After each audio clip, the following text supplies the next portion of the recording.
South Carolina Governor Henry McMaster issued an executive order yesterday saying he will combat supply chain issues. Meaning the order will waive some regulations. WSAV's Jason Raven tells us what this means for you and the holidays.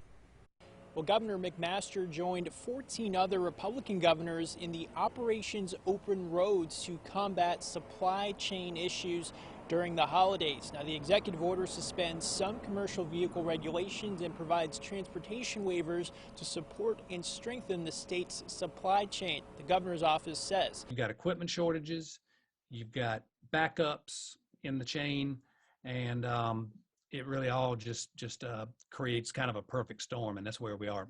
The South Carolina Trucking Association says the regulations the governor is waiving right now is pretty standard when the state is facing a crisis or natural disaster. Now, President and CEO Rick Todd says this order will help get goods across the state.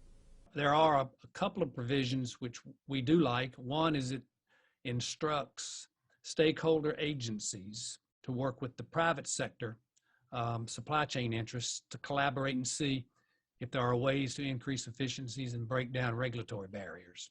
Now, the governor's order also directs the Department of Public Safety and Highway Patrol to enforce to the maximum extent possible the new slow poke law. This is a law that fines slow drivers in the left lane. It creates more bottlenecks and frustration and safety hazards on our interstates. The governor is also asking the Biden administration to allow licensed truck drivers under the age of 21 to drive across state lines. Now, Todd says this is an antiquated law in place.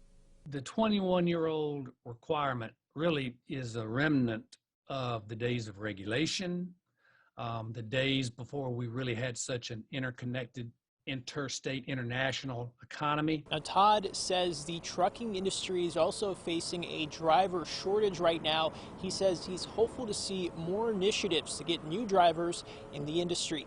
In Columbia, I'm Jason Raven.